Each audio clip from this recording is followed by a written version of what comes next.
Okay, sir, go ahead. Pinto, sir, you can. Okay. Sure, sir. I'll Go start. ahead, sir.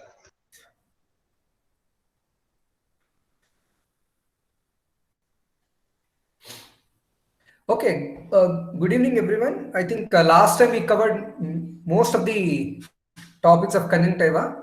I think last one topic in the allergic conjunctivitis is the Phlyctenular conjunctivitis. This we didn't cover last time, and I think last time we discussed about what are the types of hypersensitivity reactions in the eye. We know there are four types: type 1, 2, 3, and 4. Okay, the first type is immediate reaction. It's an immediate reaction. It's an anaphylactic shock or an anaphylactic reaction. Second type is the what you call cytotoxic or immune mediated. The third is antibody and antigen or immune complex mediated hypersensitivity reaction.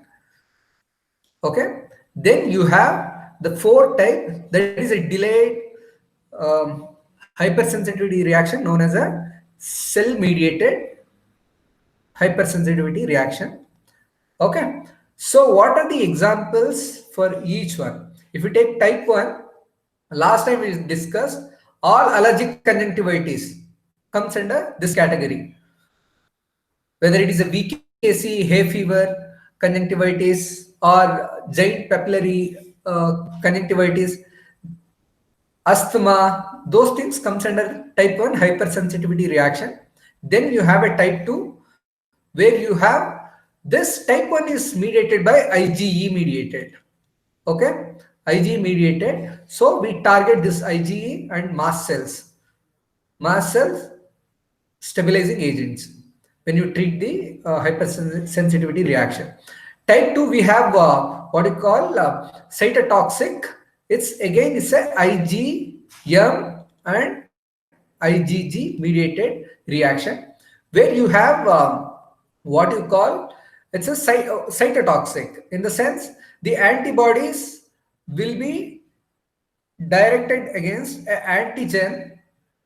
antigen surface antigen of own body cells. Okay, for example, the examples here are ocular cicatricial pemphigoid, and you have ocular pemphigus. You have pemphigoid and pemphigus are the two examples for type 2 hypersensitivity reaction. Just like anywhere elsewhere in the body, you have a pemphigoid or a pemphigus reaction in the ocular surface. Then you have a third variety, that is the immune complex mediated hypersensitivity reaction. That is, whenever the antibody and antigen complex deposits, that will stimulate the inflammatory reaction or immune mediated reaction. The examples are all vasculitis. Okay, all vasculitis, like you have pan, vaginous granulomatosis, anything, and any vasculitis in the retina are due to type 3 hypersensitivity reaction. Then you have something known as a peripheral ulcerative keratitis, is again type 3 hypersensitivity reaction. Then you have necrotizing scleritis. Scleritis is again a type 3 hypersensitivity reaction. Okay, so these are all the examples. Then you have these are the examples. Then for the type 4, as the name suggests, it's a delayed hypersensitivity reaction. So it's a cell mediated. It's cell mediated. So you will have all multinucleated giant cells which are seen in the histopath examination. So examples are all granulomatous reactions, whether it is due to TB, leprosy, or fungal infections, whatever. And also sympathetic ophthalmia are the examples for type 4 hypersensitivity reaction. And also you have this Phlyctenular conjunctivitis, which is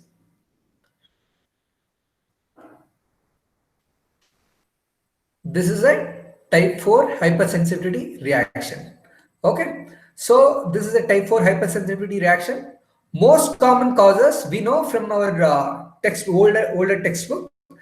Tuberculosis, this was first described for a tuberculosis infection. Whenever you have a tuberculosis infection, the body will, because of the endotoxins, the body will react, especially the ocular surface. Then you will have this nodules. These are nothing but the lymphocytes aggregations. These lymphocyte aggregates will ulcerate and they will form a painful lesions. Okay. Now the most common cause is a staphylococcal blepharoconjunctivitis, because it's much more common than the tuberculosis. Okay, then one should not forget this is the most common cause. Then comes the tuberculosis. Then you have a fungal infections like candida, chlamydial infections. Again, LGV is a subtype of a chlamydia organisms. Then what are the symptoms of a Phlyctenular conjunctivitis? Typically, just like any other conjunctivitis, you have a redness, itching. Because it's allergic conjunctivitis, you will have a itching. One should not forget redness, and they will have a watering. As I said before, also they will have a yellow nodules. You can make out on examination. You can make out there is a yellow nodules. Sometimes they will ulcerate. Okay. So how do you treat these cases? Suppose if you think on eliciting the history, if a patient doesn't have any TB history, and if you see there is a blepharitis, then a daily lid scrub is must. Then topically, to prevent the secondary infection, one has to give antibiotics. Then steroid, because it's a what you call hypersensitivity reaction, secondary to endotoxins, one has to start the patient on mild steroids. Okay, not the strong steroids. Mild steroids, last time we have discussed, like fluoromethalon, loteprednol and remexilon are the mild steroids that are commonly used for allergic conjunctivitis. Systemically, if a patient has other causative agent, one can start the patient on tetracycline or doxycycline. Okay, you should not forget. So this question was asked in All India 2003. It's a quite old question. Type 4 hypersensitivity reaction to a Mycobacterium tuberculosis antigen may manifest as, okay, there are 4 options: iridocyclitis, polyarteritis nodosa, Phlyctenular conjunctivitis, giant cell arteritis. So the answer is straightforward. You have Phlyctenular conjunctivitis. Okay. So tell me, what type of hypersensitivity reaction is iridocyclitis? Anybody? Type 4. Why type 4?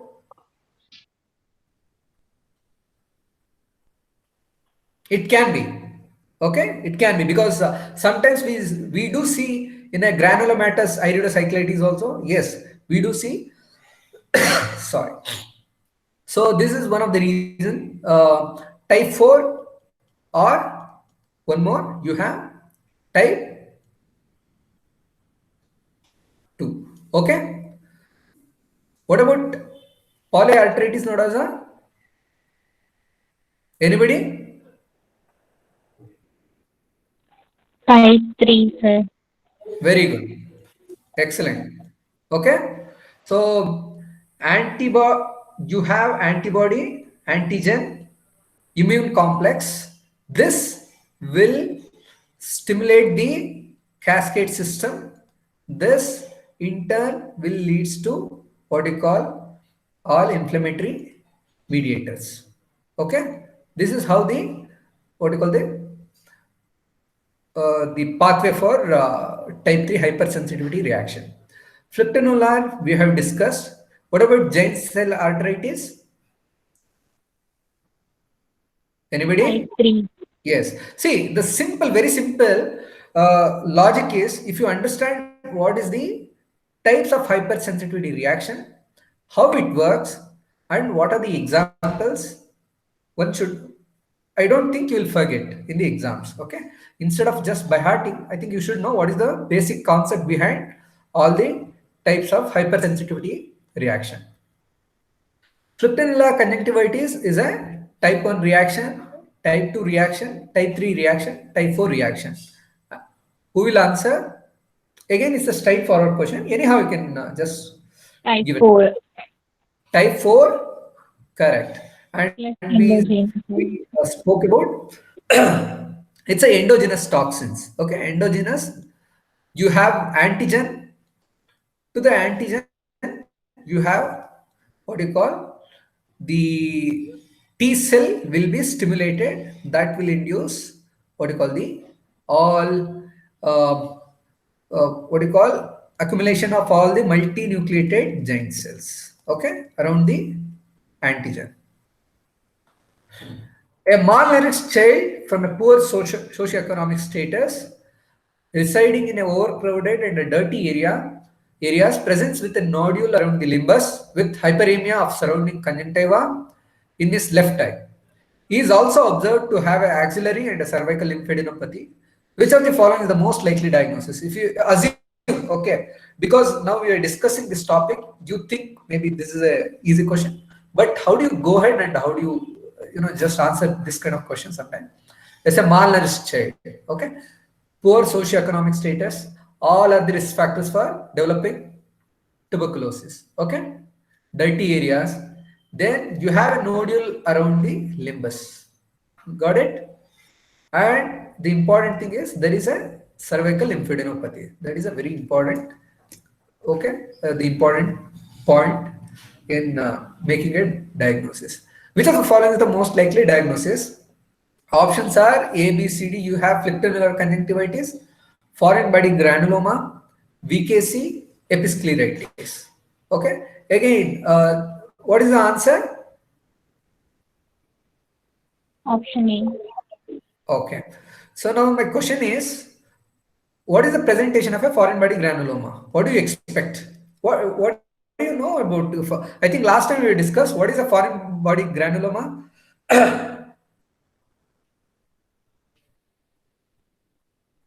Again, as the name suggests, it's a granuloma formation whenever there is any foreign body. Okay, like a suture material, hair, or dust.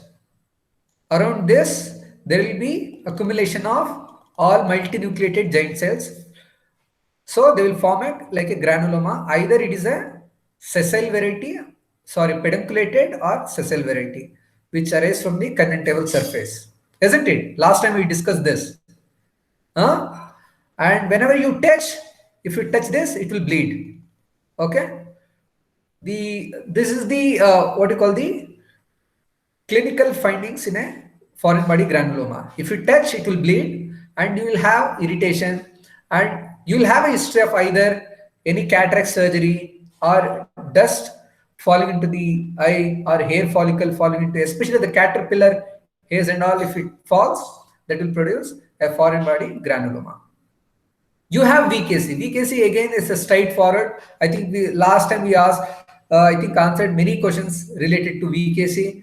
A patient will have, what you call especially in the hot summer, a kid, a child. If you compare VKC versus hay fever, last time we discussed, okay, or atopic keratoconjunctivitis. VKC versus AKC, because VKC occurs in children, AKC occurs in adult. Okay, you should know this, and both will have history of asthma, other things. Okay, allergic rhinitis. These are the important past history. Then you have episcleritis. Episcleritis we are going to discuss. When we discuss, I will tell you how do you rule out this condition. And you should know what is the most common organ involved in TB. Which is the most common organ involved in TB? The first most common organ involved? Anybody? Lung. Huh? Lung. Very good. Second common organ? GAT or bone. What? I think intestine. See, the first most common organ to be involved is the lung, then followed by the lymph nodes. Okay, you should not forget.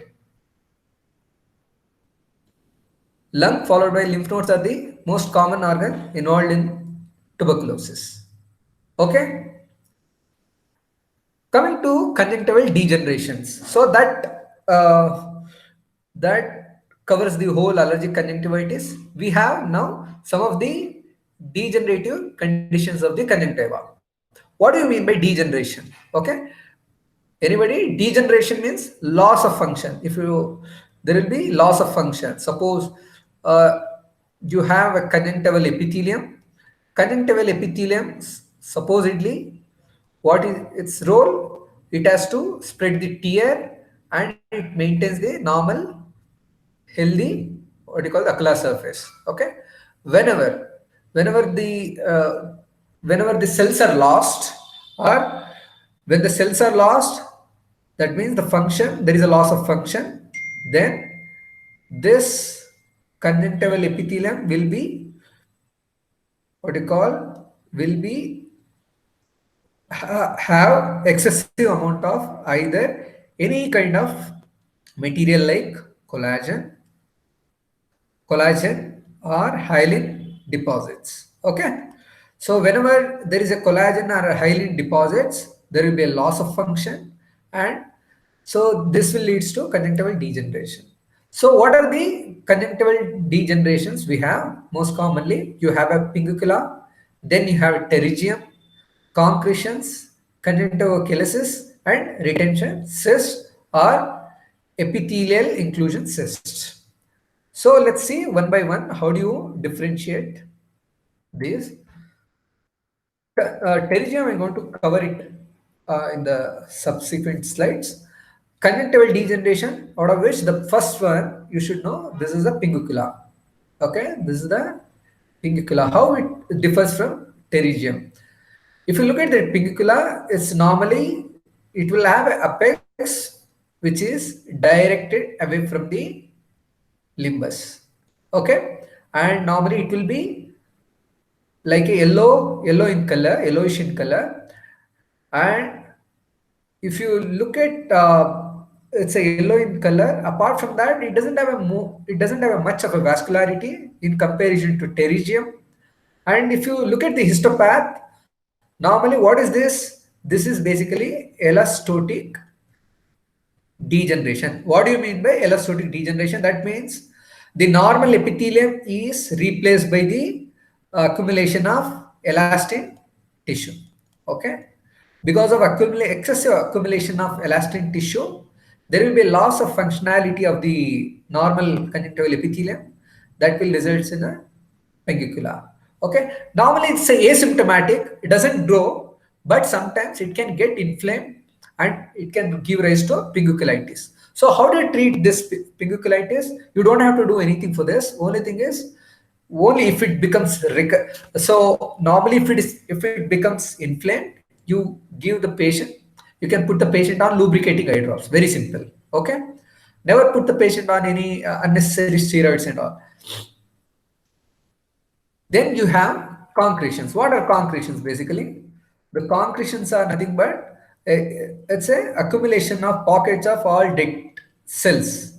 Okay, this, if you ask your PGs, especially in the especially the MBBS students, if you ask your PGs who are in the Department of Ophthalmology, they will show you sometimes. Okay, you can see like a yellowish nodules in the conjunctiva, especially in the palpebral conjunctiva. Just if you retract the eyelid, the lower eyelid, sometimes if a patient has a concretions, you will be able to make out.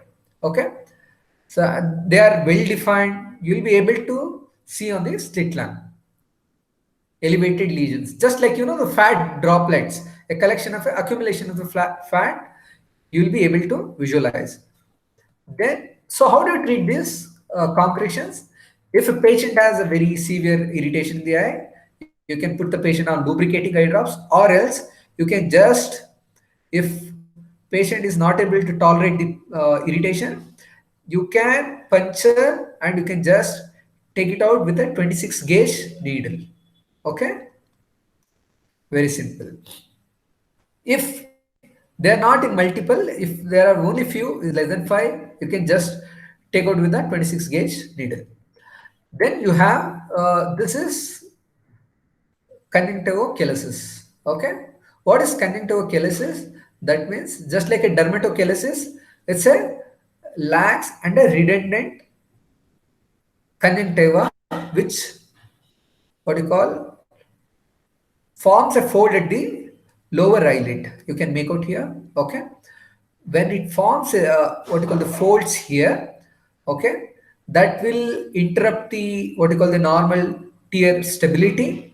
That can cause a dryness, or sometimes it can cause pooling of the tear that can produce blurred vision or discomfort in the eye. Okay, how do you treat this condition? Again, very simple. If a patient has a dryness, give the patient on lubricating eye drops. If a patient has excessive tear accumulation, one can excise the excessive conjunctival tissue. Then comes the last one, that is a retention cyst. What is retention cyst? Nothing but again it's a epithelial inclusion cyst. Epithelial inclusion cyst in the sense, suppose if you keep because of any allergy, if you rub your eyes, what happens? Because of any microtraumas, sometimes suppose this is the conjunctiva.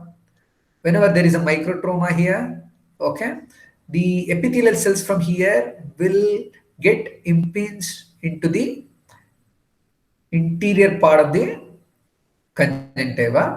So when these cells are viable, they will start dividing normally, just like similar to the surface conjunctival epithelium.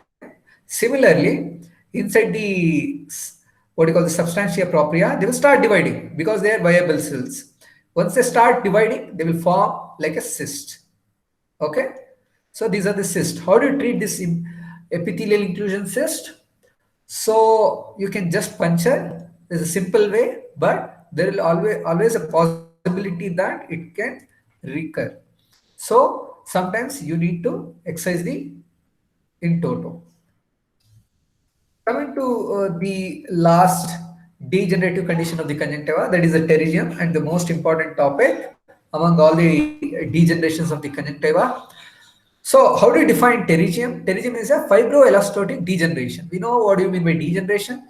So fibroelastotic means there is a normal conjunctival epithelium is replaced by a fibrous tissue and a elastic tissue, which is what you call accumulated in excess in the stroma with hyaline deposits. Okay.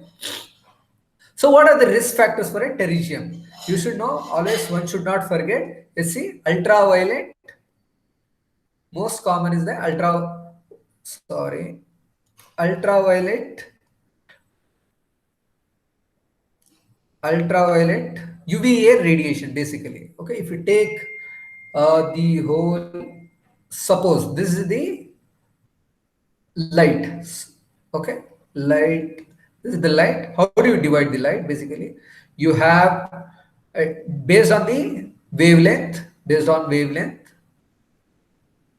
you have visible light, what we normally see. The wavelength is between, you should not forget, again this is also one of the most important examination entrance exam oriented question. 400 to 700 nanometer is the normal visible spectrum. We call it as a visible spectrum, which ranges from 400 to 700. This visible spectrum has, okay, you have VIBGYOR or VIBGYOR. We call it as violet, indigo, blue, yellow, orange, and red. These are the colors which are normally visible for a naked eye. So before this, you have something known as a ultraviolet radiation. Then before the ultraviolet radiation, you have a X-ray. And before this, less than this, when the wavelength is less than this, you have a gamma rays. Okay. Why I'm stressing on this is, again, there are questions have been asked related to this, what you call the light. And beyond what you call the red, you have something known as an infrared. Then next to red, you have something known as radio waves. Normally what they use in FM, okay, that is the radio waves. These are the, I think between infrared and radio waves, you have something known as a microwave that is used in normal microwaves. So if you look at this light, light before violet will cause what you call tissue damage. Light after red will cause what you call burn, will cause tissue burn. Okay, the light before violet are ionizing radiations, and light after red is non-ionizing radiations. Anything after red will cause you have a burn, tissue burn, but before violet radiation will cause most of the cancers, cataract. Okay, all are related to ultraviolet radiations. So ultraviolet exposure will definitely is one of the risk factor. Tropical areas. I think one of the famous question for a PGs are, suppose this is the globe. What is a tropical? There is something known as a Pterygium belt. You should know this. Okay, there is something known as a Pterygium belt. Suppose this is the Earth. You have an equator. What do you call the Tropic of Cancer and Capricorn, the area between this, okay, this is known as a Pterygium belt because of a direct sunlight exposure, and more they are exposed to ultraviolet radiation that will result in developing a pterygium. That's why you see, especially in Australia and India, are mostly affected with pterygium. What are the clinical presentations of pterygium? So we have something last time we have discussed. Suppose this is the cornea, this is the pterygium which arises. Okay, this what you call the projections are nothing but the eyelids of wound. Then you have a stalker line. Stalker line last time we discussed. Whenever this fibrovascular tissue breaches the Bowman's membrane, the tear will seep into the Bowman's membrane. Tear definitely contains the iron. This iron will get deposited along the leading edge of the pterygium. Okay, that suggestive of it's an active pterygium. Okay, there is something known as an active pterygium or a progressive pterygium, and something known as an atrophic pterygium. Whenever you have a Stokes line in front of the pterygium, and if you see a thick vascular fibrovascular structure, it's a progressive pterygium. Sometimes you will see a very atrophic one, that is atrophic pterygium, very simple. There is something known as a double-headed pterygium. What is double-headed pterygium? You have a conjunctiva. Okay, suppose this is the eyeball. This is the eyeball. Double-headed means it arises both. Sorry.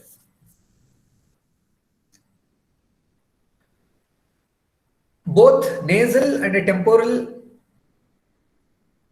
is known as a double-headed pterygium. And normally, if you look at the histopath, there will be destruction of the Bowman's membrane. One should not forget. Okay, this is the Bowman's membrane. Does it penetrate up to? It doesn't penetrate beyond the mid-stroma. Only the superficial stroma and the Bowman's membrane is involved. Okay, descent membrane is not involved. Only the Bowman's membrane is involved. Okay. Of course, the epithelium will be destroyed following this Bowman's membrane, and a superficial part of a what you call stroma will be involved. Whenever there is an involvement of the Bowman's membrane or a corneal involvement, suppose this is the cornea like this. Whenever there is a pterygium which encroaches the cornea, then that will cause flattening of the cornea. The cornea will become flattened in that particular axis. Whenever the cornea becomes flattened, then that will create the astigmatism. Because of astigmatism, the patient will have blurred vision. Very simple. Okay. So how do you treat this condition, pterygium? Definitely the only option is a surgery. Okay. One of the older techniques which was described for the first time was a sclera technique. In the older textbook, if you look at the older textbook, or the first technique to be described for a pterygium treatment is a sclera excision. Okay, but over a period of time, they noticed it had a very high recurrence. When you leave it sclera, it used to they used to have a recurrent pterygium. They used to have almost like 80% recurrence rate. Okay, then they started using whenever there is a bare sclera, suppose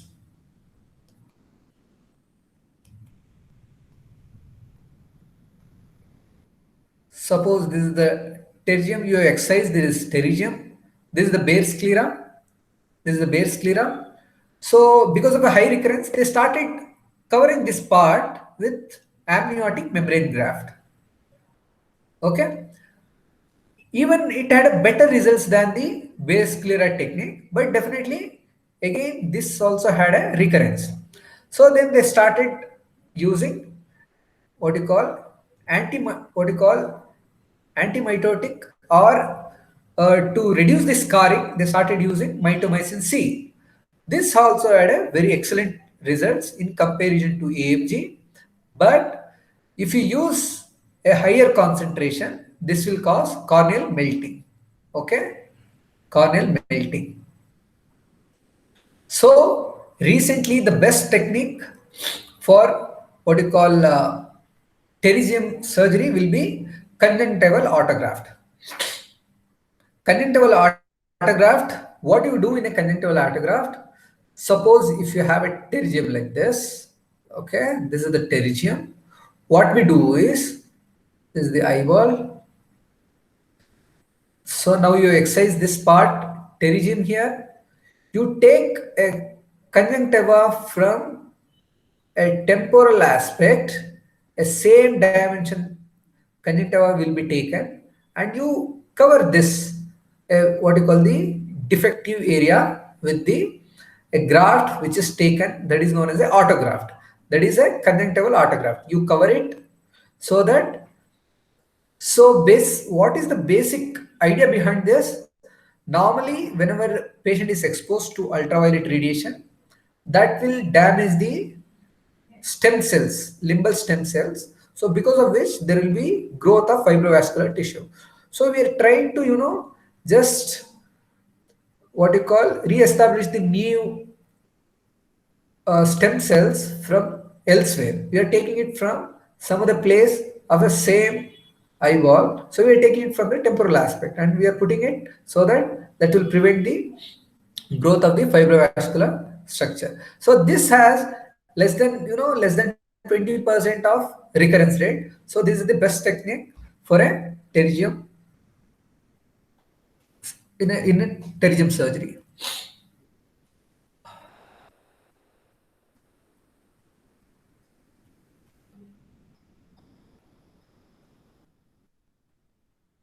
So these are the, what are the differentials for pterygium? You have an early pterygium here.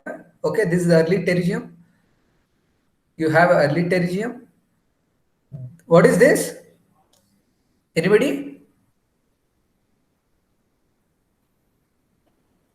What is this? Pinguiculum. Correct. Pingicula. Okay. So it's a yellowish deposit. Doesn't have any vascularity. It's a pingicula. This is an advanced or progressive pterygium. Can you make out here? It's a brown structure. Okay. This is a Stalker's line.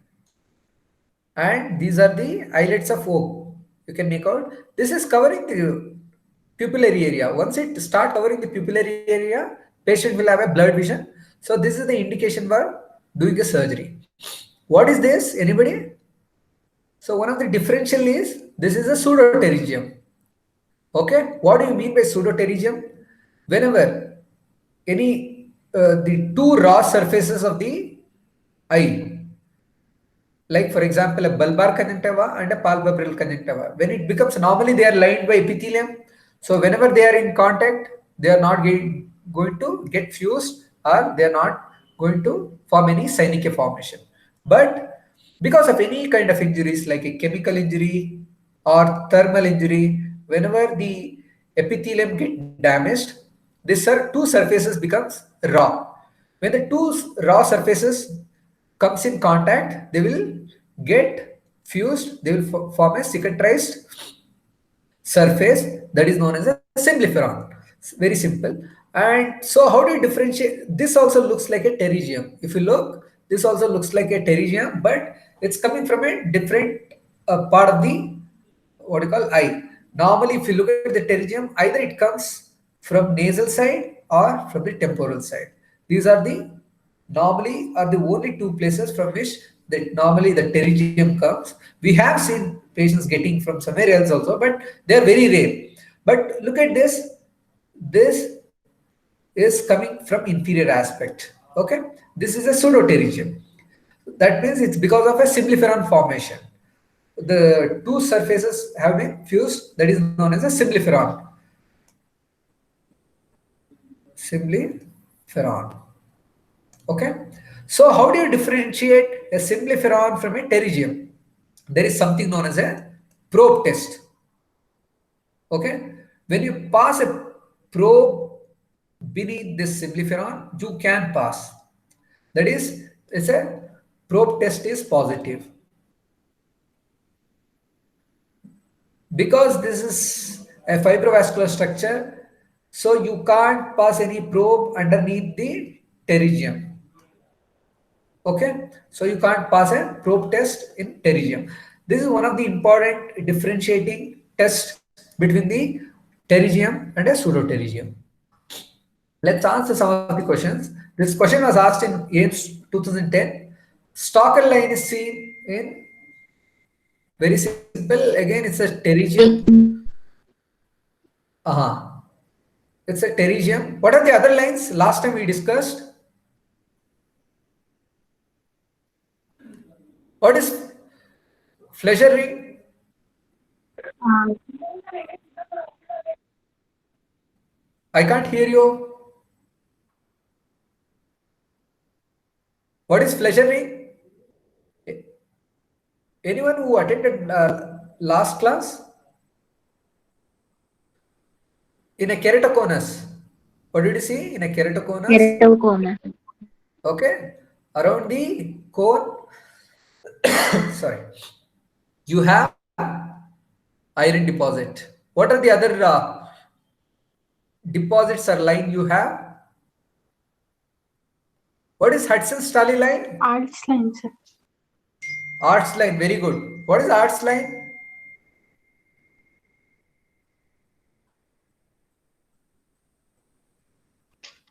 Chronic chlamydial infection.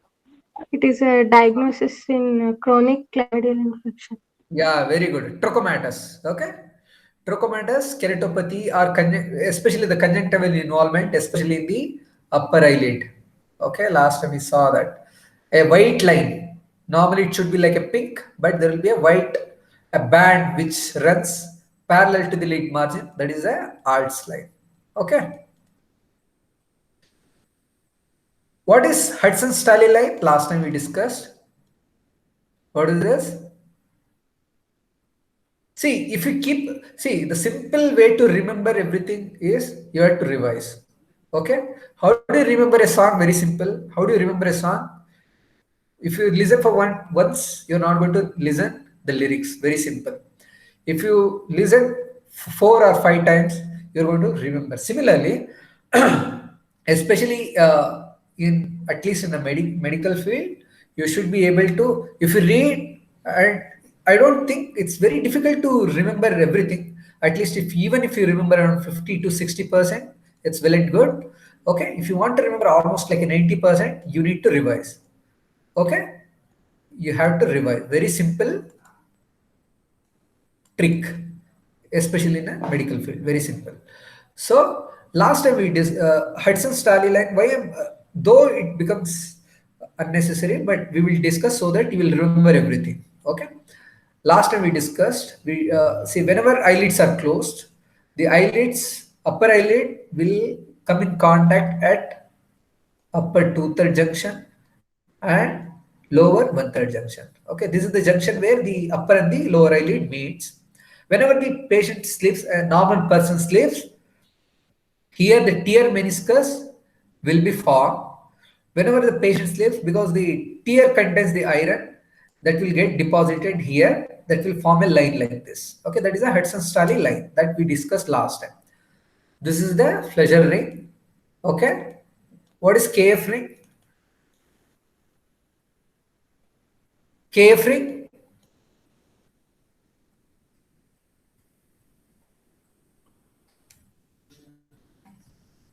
Anybody? Hello? No one? Okay, go back and read. Okay, KF ring you see in a Wilson's disease. Last time we discussed. This is the copper deposits. Okay, this is the copper deposits you see in Wilson's disease, also known as a hepatolenticular degeneration.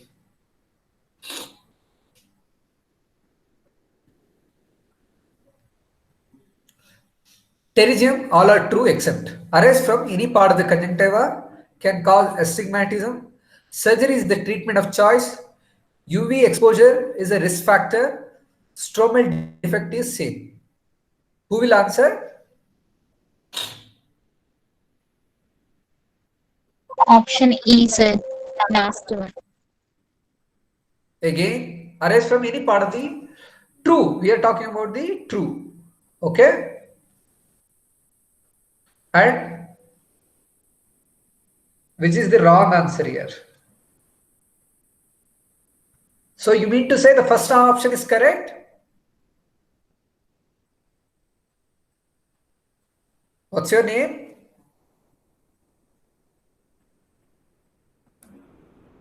Silence. What's your name? Okay, anyhow.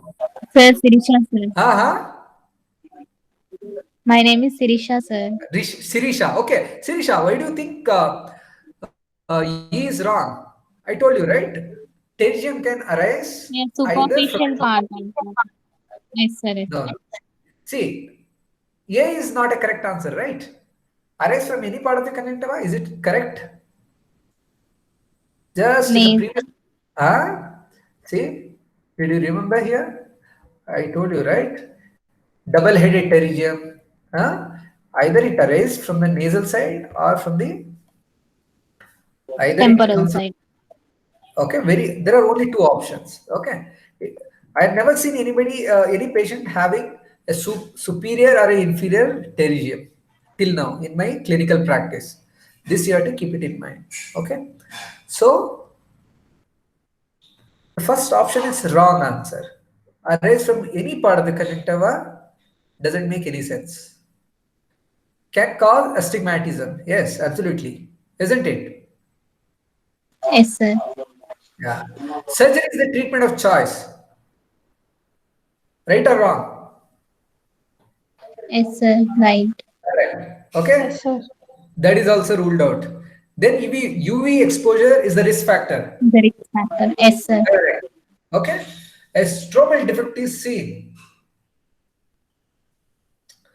Maybe see this you see in an advanced cases. I told you, right? Maybe a superficial stroma is involved. So this can be excluded. That means A and E are the two options. That means A and E are the wrong answers, but B, C, D are the right answers. Okay? Any doubts? Sirisha. No, sir. It's clear, sir. Okay. Pterygium is who will answer this question? Pterygium is a vascular anomaly, collagen degeneration, acute inflammatory condition, a benign conjunctival neoplasm. Collagen Degeneration. Yeah. Remember, okay, like in the previous question, this question is PJ question. So sometimes you can have a one single answer or multiple answers. But this question was asked in AIMS 2008.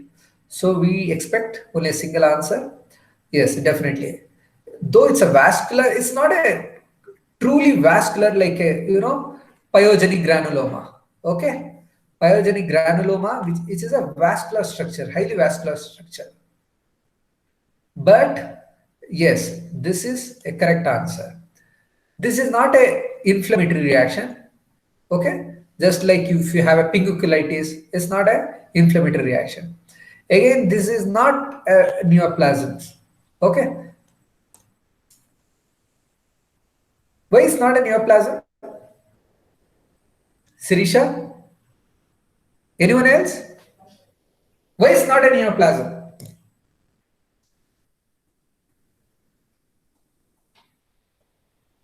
Anybody? See, as the name suggests, neoplasm, that means there will be either it can be malignant or benign. Again, in a benign or malignant, you will have what you call replication of the cells. But in pterygium, you see degeneration. That means a normal cells are replaced by fibrovascular structure. Very simple. So this is not a neoplasm. Understood? Yes, sir.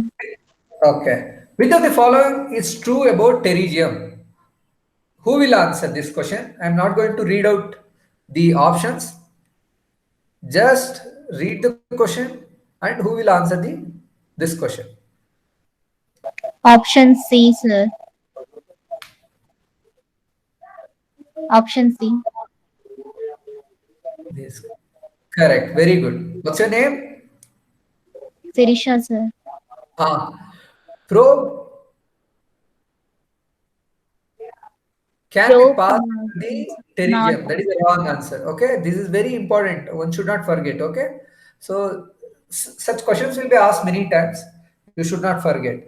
Under pterygium, you can't pass a probe associated with exposure to infrared. Again, this is wrong. I explained you, right? The visible light, infrared, what you call the infrared radiation will cause a tissue burn, like retinal burn. Okay, but this, what you call, only the ultraviolet radiation UV will rays. produce degeneration. Very simple. A bare sclera technique has a high recurrence rate, which can range from 30 to 80. Is a correct answer. Allostatic degeneration with the distortion of the descemet membrane. Okay. This is not it.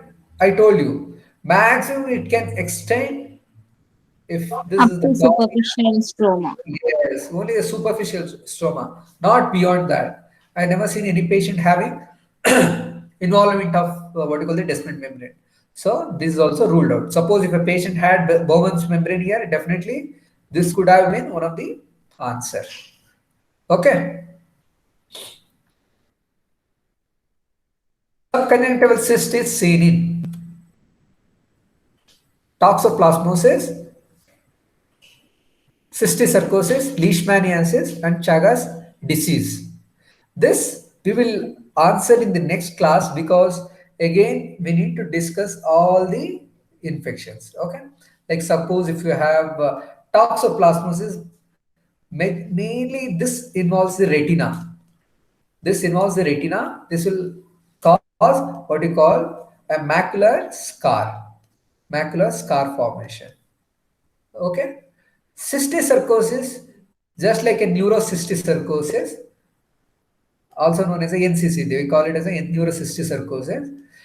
You can have even the muscles can be involved, CNS, eye can be involved. Okay, as the name suggests, it's because of a tapeworm infection. Because of a tapeworm, that is a tinea solium. Because of a tapeworm infection, the cyst larvae will form a cyst in the different organs like a CNS, especially the brain parenchyma, muscles. In the eye, it can be seen in the orbit.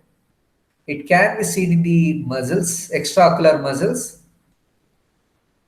Okay, it can be seen inside the vitreous cavity. Also seen in subconjunctival tissue. Okay, these are all the different locations for cysticercosis manifestation. So the one of the most commonest out of which these are very rare, leishmaniasis or a Chagas disease. Toxoplasmosis, again, if you take the order of frequency, cysticercosis is the most common, then you have a toxoplasmosis, then you have the third this or this. Okay, This is the order of occurrence or the frequency of occurrence. So the only subconjunctival cyst form, the presentation is as here out of 4 is a cysticercosis. Okay, you should not forget. Toxoplasmosis, normally they will present like a patient having leukocoria. What is leukocoria? Anybody? Pupillar invalid. Huh? Tell me.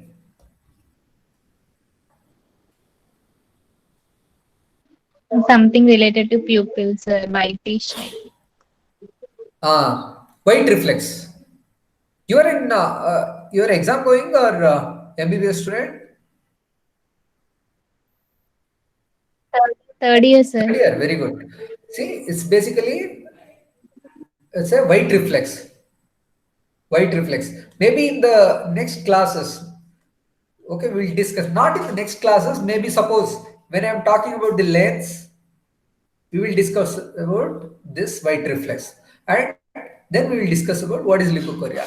But meanwhile, maybe in between, whenever we have such a small topic, we can discuss so that we can remember. Okay, so toxoplasmosis is one of the differential diagnosis for a leukocoria because it's involved in the macula and there will be a scar formation.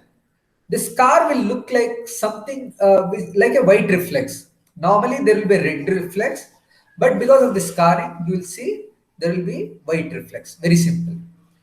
Okay, so here the answer is cysticercosis. So this ends the conjunctiva. There are many topics, but we will try to cover because it has some of the overlapping, the presentations. Maybe like some of the topics like what you call the retina, where vitamin A deficiency that can be covered either in retina or in conjunctiva. But we'll try to cover it in the retina because if you know about the conjunctiva, it's very, and also if you know about the retina, very easy to make you understand. That's why some of the topics we will skip, or else this concludes the overall conjunctiva. Then we'll come to a very small topic that is a sclera. What is sclera? Sclera, it's a tough white structure. It's composed basically of a dense collagen. Okay, what is the difference between a cornea and what is the difference between a cornea and sclera? Cornea has a regular arrangement of the collagen. So because of which it's transparent, regularly arranged collagen. But if you look at the sclera, it's irregularly arranged. Irregular, because of which it's opaque structure and it's a tough white structure, very simple. And this forms the outer covering of the eye. What is the intermediate layer of the eye? Sirisha? This is the sclera. What is the intermediate layer? And what is the inner layer? Uvea, sir. Uveal and neural tissue. What's your name? Other person.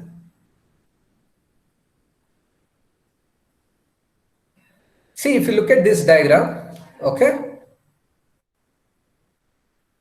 this is the cornea. What is this? This is the UL structure. The UL structure continues posteriorly as retina, isn't it? The innermost is the retina.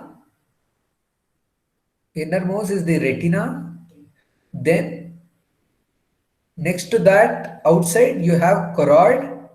Choroid is nothing but it's a vascular structure. Then outside you have sclera. Okay.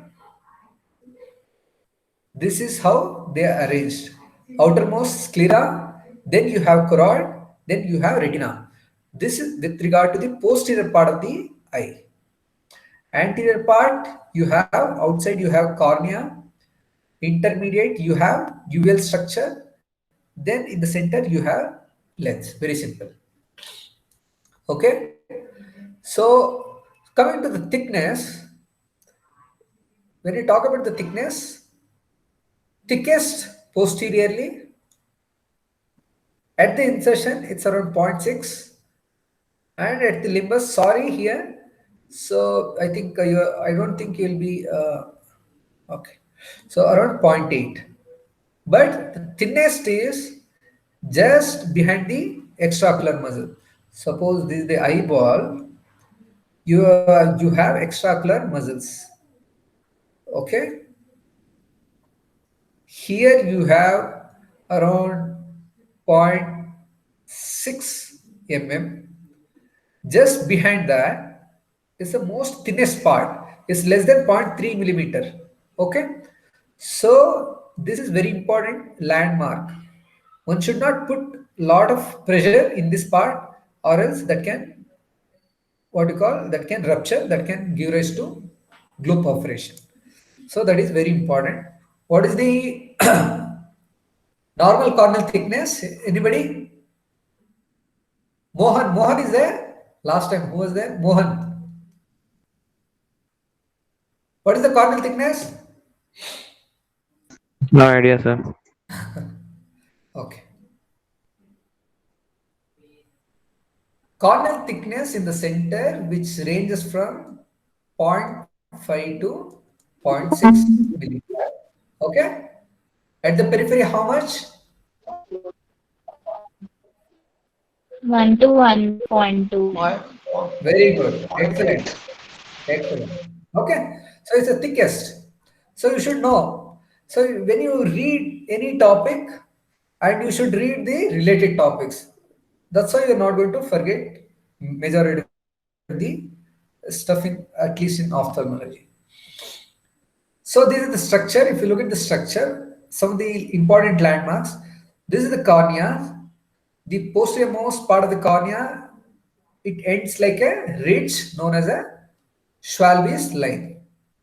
Okay, Schwalbe's line. Then the anteriorly, the sclera will end with the ridge known as a scleral spur. These are two important landmarks. Between these two landmarks, you have a trabecular meshwork.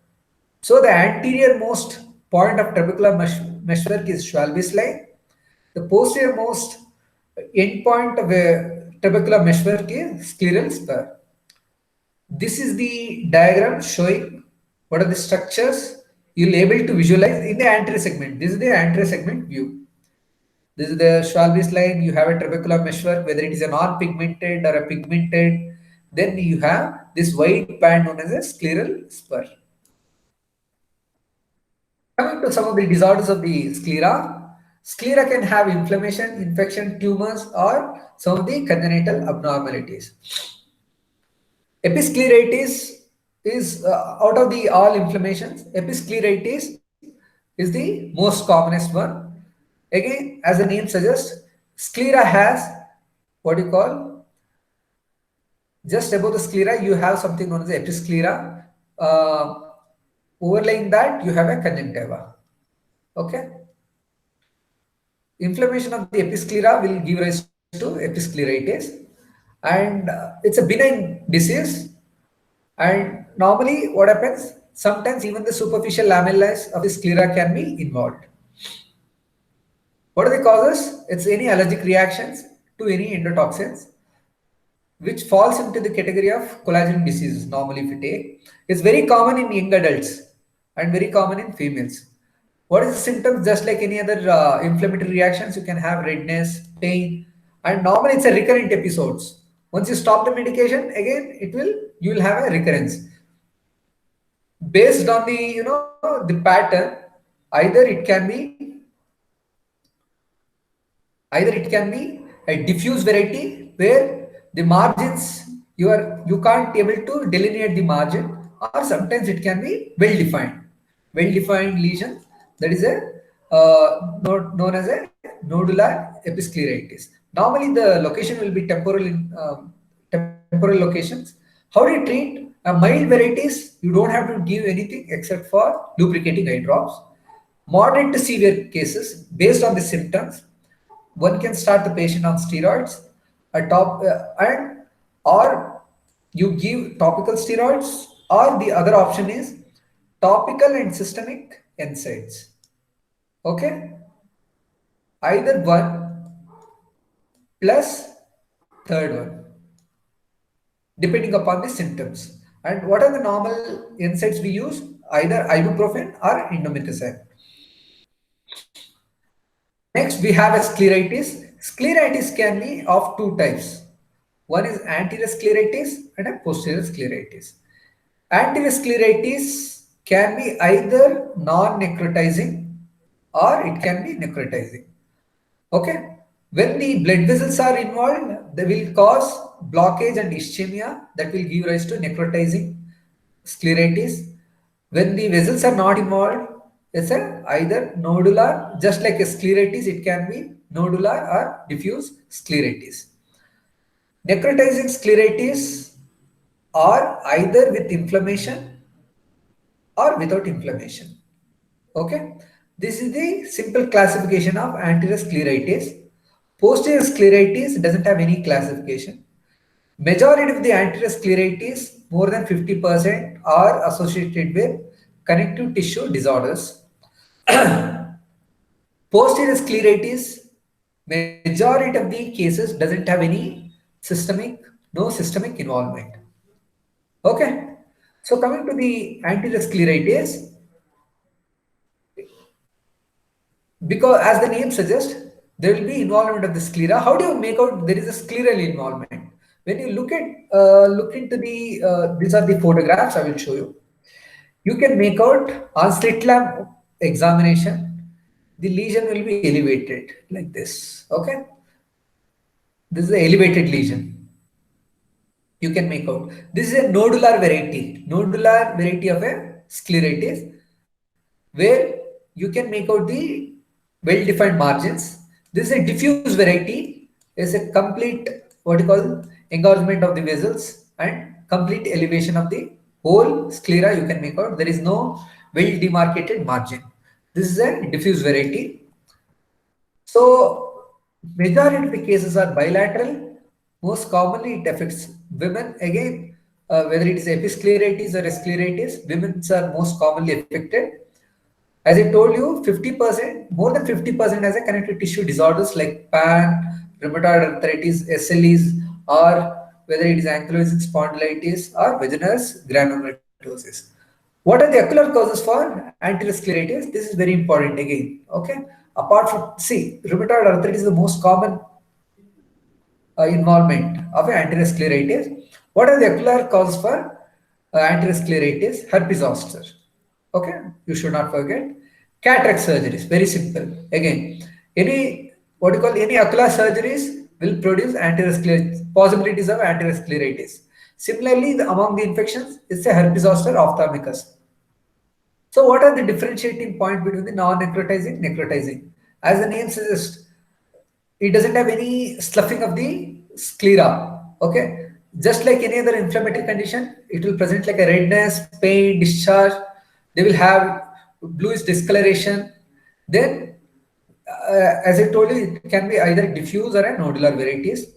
And you should not forget, there will be involvement of what you call anterior segment, that is a acute anterior uveitis that can produce whenever there is a when this can sometimes when it heals, that can give rise to staphyloма formation.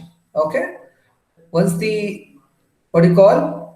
sclera becomes inflamed, and once it has resolved, it will become thin inside the eye because of intraocular pressure. If it is more, that can cause ectasia of the sclera. Okay, that will give rise to staphylomas formation, or sometimes it can give rise to glaucoma or corneal involvement. Okay, now we have a necrotizing scleritis with inflammation. As the name suggests, with inflammation, whenever there is an inflammation, it will be painful. Okay, this is how you differentiate between a with inflammation and without inflammation. Whenever there is when there is no inflammation, you don't see any pain. It's a painless scleral thinning. And the patient who had necrotizing with inflammation, they will have at least 25% mortality in these cases. If you look at this, it's totally inflamed. There is, necrosis of the tissue. You can make out here, okay? Collection of the slough here. This is totally inflamed. There is a thinning of the sclera. This is a necrotizing scleritis with inflammation. Here you can make out there is a thinning of the what you call necrosis of the sclera, but there is no inflammation. Eye is absolutely quiet. Okay, you don't see redness, no chemosis, nothing. But there is a necrosis of the sclera and the cilia is exposed. This is a without inflammation. Okay. Coming to the posterior scleritis, majority of the cases, again, only 1/3 cases are bilateral, and normally these cases more than 50% occurs in less than 40 years of age. Okay, and again, just like anterior scleritis, this can present like pain and tenderness. So, what are the differentiating points here? Very simple. Okay, what are the presentations? They can have what you call exudative retinal detachment. What is retinal detachment? Separation of the, we discussed about this is the internal structure. There is a retina, you have choroid, then you have sclera. Okay. So when the retina separates from the underlying structure, that is the something known as a retinal pigmented epithelial cells. Okay. Normally the retina will be attached to the retinal pigmented epithelial cells. When the retina get detached from the retinal pigmented epithelial cells, that is known as a retinal detachment. Okay, can you make out here? This red part is attached retina. Okay, this normal red, but can you look at this? This is grayish color. Okay, grayish color. You can make out there are wrinkles. This suggestive of there is a retinal detachment. Okay, at least for UG students, you should know what is retinal detachment. And just like anywhere else in the body, you have a transudate and exudate. Okay. Transudate means just like water. It doesn't have a less protein content, less of vessels, but exudative will have a more protein content and more what you call the cells. So a patient with posterior scleritis will have exudative retinal detachment. Similarly, okay, because there will be a choroid. We discussed about the choroid. You have a choroid here that will also get inflamed. So because a choroid is a vascular structure that will start secreting the fluid that will give rise to what is known as a choroidal folds. Okay, you can make out. Can you make out here? Can you see here? These are the folds. Wrinkles. Can you make out here? These are the wrinkles. Compared to this retina, here you have a wrinkles. This is the choroidal folds. Then you have something known as the uveal tissue. When the uveal tissue starts secreting the fluid, that will give rise to, when you look at the fundus, a dome-shaped lesions can be seen. This is known as a uveal effusion syndrome. Then you will have disc edema. Okay, because it's the posterior scleritis, the margins will be blurred, the disc becomes hyperemic, the vessels will become tortuous. Okay, these are all the symptoms of a posterior scleritis. If you do ultrasound, okay, if you do ultrasound, this is the eyeball. This is the eyeball. Normally, if you look at this is inflamed retina, inflamed sclera.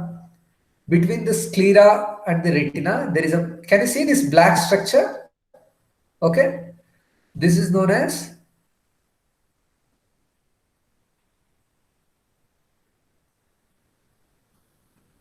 a T sign. Okay, normally you don't see this black structure. Okay, this is known as a T sign. Between the retina and the choroid, between the retina and the sclera, there will be fluid collection. This fluid will appear like a black structure known as a T sign. Why it's T is like this. Okay, this is the optic nerve. This is the optic nerve. So this is like a T shape. That's why we call it as a T sign. So what are the investigation?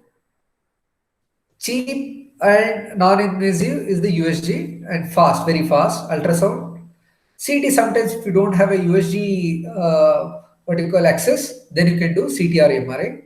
What are the differential diagnoses? At least you should know, because it's an exudative retinal detachment. You can have a like a subretinal mass. Okay, we saw that here. Did you see this? Just like a mass and choroidal folds. Because of any mass behind the eyeball will push the eyeball, so that will give rise to these folds. So any retrobulbar mass can give rise to choroidal folds. That we need to consider in such cases. Coming to the third topic of the sclera, that is the staphyloma. What do you mean by staphyloma? Staphyloma is nothing but a bunch of grapes. It's a Greek word, bunch of grapes. You know, there is an organism, bacteria, staphylococcus. Again, because of, why is staphylococcus? Because it's like a grape-like, what you call, pattern. So because of that, it's called staphylococcus. Similarly, staphyloma means it's like a grape. If you look at this diagram, you'll understand. Okay, it's like a grape-like structure, because of which it's called staphyloma. So it's a staphyloma. How do you define staphyloma? Ectasia of the outer coat of the eye with incarceration of the uveal tissue. Okay, so what are the types of staphyloma? You have anterior staphyloma, you have intercalary staphyloma, you have what you call, this is ciliary staphyloma, then you have something known as equatorial staphyloma. Whenever there is a corneal perforation because of corneal ulcer, when this becomes ectatic and the incarceration of the uveal tissue will give rise to anterior staphyloma. See, look at this site. Okay, this is following a cataract surgery. Because of the dehiscence, wound dehiscence, a patient can have this interciliary staphyloma. What do you mean by interciliary? Anything when the staphyloma occurs 2 millimeter from the limbus. Within this range, if a staphyloma occurs, that is an intercalary staphyloma. Then you have a ciliary staphyloma between 2 millimeter to 8 millimeter. Within this zone, if you have between 2 to 8 millimeter, in this zone, if you have staphyloma, that is known as a ciliary staphyloma. And beyond 14 millimeter, where exactly is the equator lies, when you have thinning of the sclera and ectasia, that is known as a equatorial staphyloma. Then you have a final one, that is a posterior staphyloma. For a normal clinical examination, you won't be able to see the posterior staphyloma with a naked eye, but when you do indirect ophthalmoscope, okay, you have a direct ophthalmoscope, then you have an indirect ophthalmoscope. When you do indirect ophthalmoscope, you'll see the fundus. When you look at the fundus, in the posterior pole, normally the blood vessels, there will be sudden, dipping of the vessels. And there will be excavation in the center, that is known as the posterior staphyloma. If you do ultrasound, this is the USG. When you do ultrasound, normally, this should be the contour of the posterior pole, but you can make out here, there is an excavation here, like a conical projection backwards. That is known as a posterior staphyloma. Okay, this is the OCT. OCT is another mode of investigation in ophthalmic field, that is a optical coherence tomography.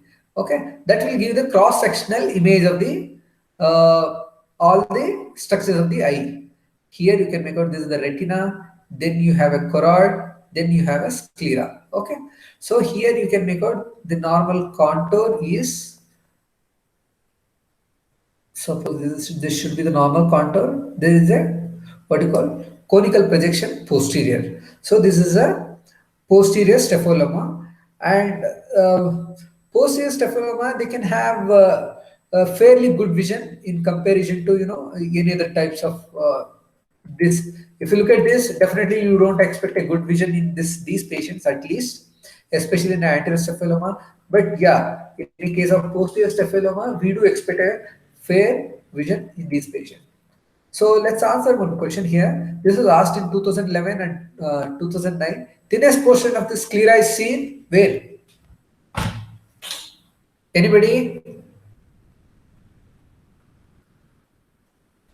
Posterior to attachment. Correct. Very good. Okay. You should know the dimensions. At the limbus, how much? Yes. Okay. At the equator, how much? Around 0.6. Huh?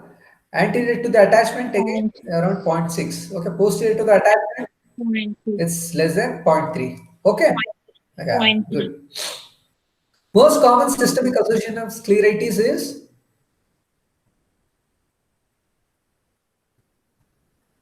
Rheumatoid anybody? arthritis. I told you, right? Arthritis. Rheumatoid arthritis has more than 50% association with scleritis. Okay. The anterior scleritis has association, but posterior scleritis doesn't have any systemic association. You should know these things. Okay. No systemic association. Endophthalmitis involves inflammation of all the following except sclera, uvea, retina, and vitreous. Okay, I will explain you. Okay, suppose this is the eyeball, this is the cornea, this is the sclera. Inside you have choroid. Okay, you have choroid, then you have retina. Okay, so when retina uveal structure here, you have uveal structure vitreous. Okay, when the uveal structure retina and the vitreous is involved, that is endophthalmitis.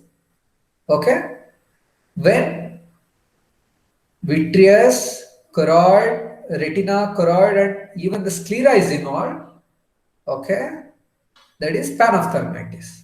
Okay, when only the artery segment is involved, that is known as what? Anterior uveitis. Okay. Panophthalmitis, when all the codes of the eyeballs are involved, that is known as a panophthalmitis.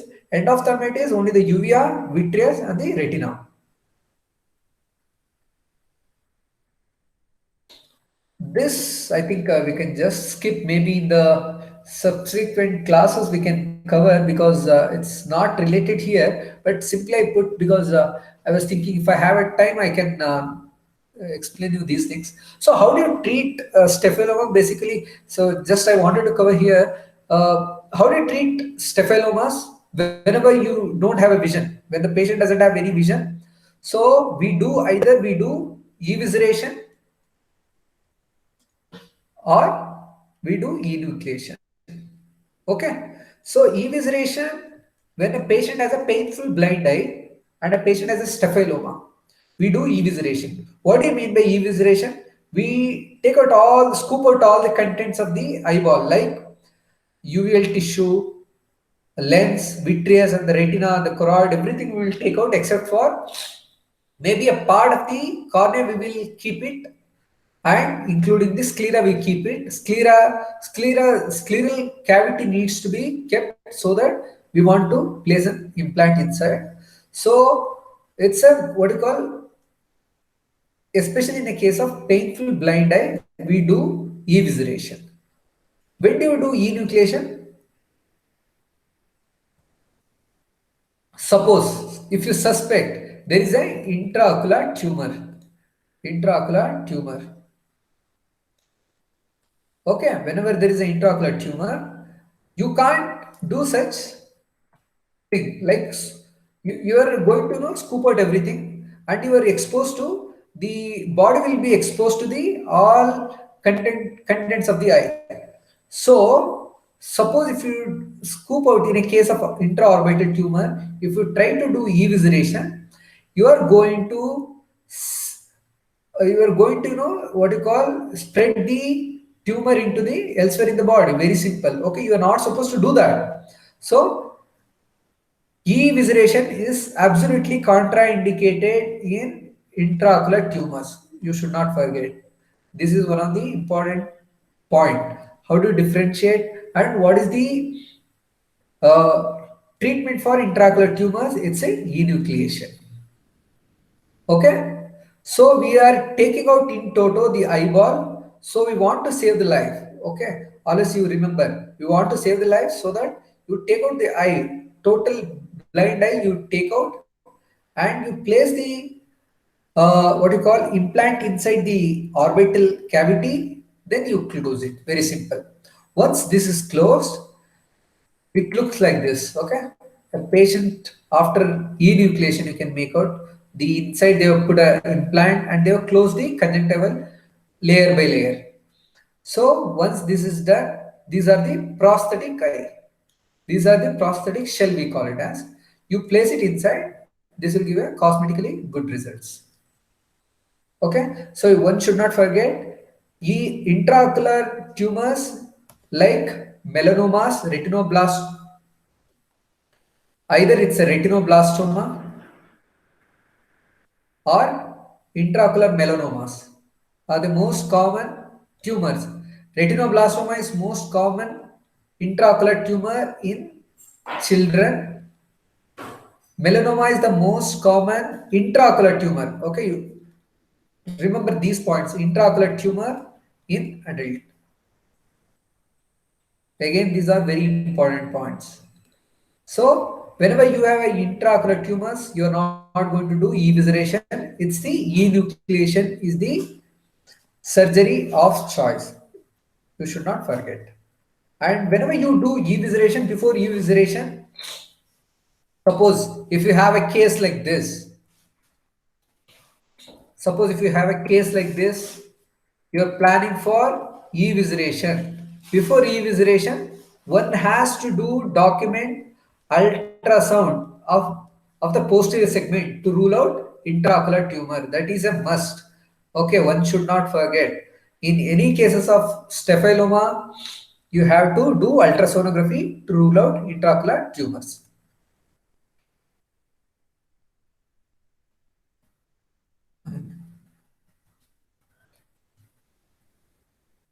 As three more topics, I think we will cover. This is the limbal dermoid. Limbal dermoid. These are some of the tumors of the sclera. Limbal dermoid is again it's a choristoma. Okay, the choristoma means a normal. What is choristoma? It's a normal tissue in an abnormal place. Okay, and what is teratomas? A abnormal tissue in a normal site. From your pathology definition, choristomas means a normal tissue in an abnormal site. Like for example, this is a normal tissue. It's basically it has only epithelium. You have all the keratin. You have hair follicles. Can you see here hair follicles? This is a normal tissue, but it's in an abnormal position. So whenever you have what you call the limbal dermoid, this is solid in nature. When you have orbital dermoids or anywhere else around the eye, they are cystic in nature. Okay, this is one of the most important differentiating point between a limbal dermoid from an orbital dermoid. That you have to keep it in mind. And normally this cystic dermoid will contain a keratin inside, known as it looks like a what? It looks like toothpaste. When you cut open the tumor, you'll see a cheese-like material known as a toothpaste-like material that is mainly contains the keratin. But this is solid in nature. It has only epithelium and all the glands and also the hair follicles. So how do you treat? You treat by excising. That is known as a safe excision. Okay, you with the blade you just take out the involved site and you polish with diamond burr. One of the important syndrome associated with limbal dermoid is a golden arch syndrome, also known as oculo-auriculo-vertebral syndrome. Okay, as the oculo means eye is involved, auriculo means the ear is involved, and vertebral because there will be scoliosis or hemivertebrae. When they have all the three components, this is known as a golden arch syndrome. So what are the ocular presentations? They can have fusion of the, can you see here, fusion of the eyelid. They can have a coloboma. What do you mean by a coloboma? Defect in the continuity of congenital deformity. Suppose this is the eyelid, you will have a, suppose this is the eyelid, you have eyeball here, there is a defect here. This is known as a coloboma. Patients will have coloboma. Congenital by birth, they will have a eyelid defect, that is a coloboma. They can have a fusion of the eyelid in the temporal aspect. Okay, similarly, they can have limbal dermoid. What are the ear presentation? They can have preauricular skin tag. They can have preauricular skin tag. They can have. They will have a stenosis of the external auditory meatus. Okay, and normally they will have the hypoplasia of the chin, maxilla, and also the mandible, known as hemifacial microsomia. Okay, also known as, this condition is also known as hemifacial microsomia. Okay, and the vertebral presentations are either scoliosis or a hemivertebrae. Coming to the last topic, this is the blue sclera. What is the one of the congenital anomalies of the blue sclera? Sclera is the blue sclera. That is because of, normally the sclera will be of a certain thickness. When the sclera is thin, then the underlying uveal tissue will be exposed, and that will give rise to a bluish tinge appearance known as a blue sclera. So what are the conditions? You see the blue sclera, you have something known as a Ehlers-Danlos syndrome, then you have osteogenesis imperfecta. Okay, again in the Ehlers-Danlos syndrome, you have a 9 subtypes, out of which ocular involvement is seen only in 6 and rarely in 4th. This you have to keep it in mind. Okay. Again, what is this Ehlers-Danlos syndrome? This is because of collagen synthesis, defective collagen synthesis, because of procollagen lysyl hydroxylase defective synthesis. The whole body, they will have what you call fragile tissue. So these patients will have a thin sclera and they will have a blue sclera presentation.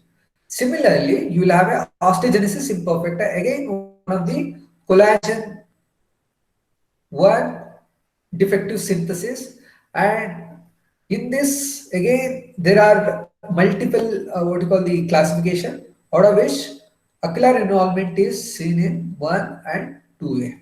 Okay, so what are the osteogenesis imperfecta clinical presentation? They will have recurrent episodes of fractures, they will have a dislocations, they can have cardiac manifestations like what you call mitral valve prolapse, other things you can see.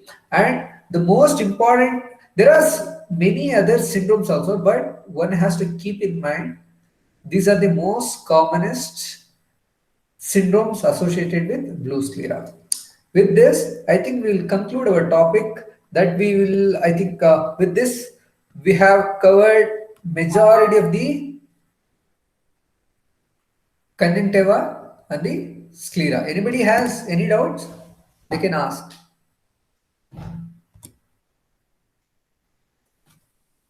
Anybody? No, sir. Okay. So you understood everything? Yes, sir. Okay. Chalo. Thank you. Thank you, sir. Okay. Thank you, sir. Yeah. Next time I think we will take. I think next time we will take uvea.